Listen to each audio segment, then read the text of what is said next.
Welcome back to Kawaii Toy Collector, and in today's video I'm going to show you guys how to make no glue clear slime. This is a new updated recipe and I'm so excited to show it to you guys. Also guys, the hashtag notification squad for my last video is... Also remember to please leave a like and subscribe to Kawaii Toy Collector in the comments down below. Give us some video ideas. Let's get right into the video. Okay guys, so in today's video I want to show you guys an updated way on how to make no glue clear slime. So the ingredients you guys need to make this no glue slime recipe today is any type of thick shampoo and thick hand soap. You will need 2 soaps for this recipe. You guys will also need a bowler plate to make your slime in. And last but not least, you guys will need a mixing tool. So I've tried so many no glue slime recipes and this one has to be one of my favorites. So I'm first going to put the shampoo into my bowler plate, and you will need 2 soaps for this recipe because it's going to make it super thick, kind of like a glue base. And now I'm going to get out my hand soap and put it into here. I'm running so low on hand soap, so this is basically the last of it. And the soap is pretty clear already, but now I'm just going to do is I'm going to mix it up. And what mixing will do is it will create these bubbles, and the bubbles will thicken up the soap to make a glue-like texture and slime-like texture. Okay, so that looks like just enough mixing, and look at all the bubbles in here.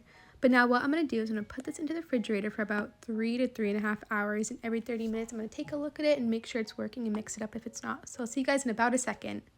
Okay guys, 3.5 hours later, look how clear this got. I can't believe this was made from soaps. Just looking back on these clips, it's so crazy how this made no glue clear slime from these 2 soaps. I'm so happy I used these soaps that aren't too much colored, but this made such an awesome no glue clear slime.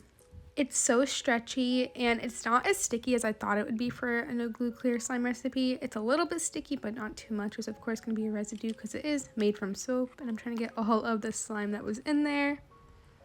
And I'm just so shocked this made no glue clear slime. This has to be one of my favorite and best slime recipes I've made in a while, and I really hope you guys try this out. But if you guys like this recipe, remember to put it in the comments down below if you liked it, and if the comments are turned off, I will post on my community page about this. It's also so pokeable and stretchy, as you can see here. I also got my nails done yesterday, and I kind of like how they look with this slime. But yeah, this slime was a huge win-win. I'm just still so shocked this worked this great. It is going to get melted after a few hours because it is made from soap and stuff, just like any no-glue slime recipe. I'm so happy how this turned out. Remember to please leave a like and subscribe to Kawaii Toy Collector in the comments down below. Give us some video ideas. Bye guys, love you so much, and peace. And remember, thumbs up for no-glue slime recipes. Bye!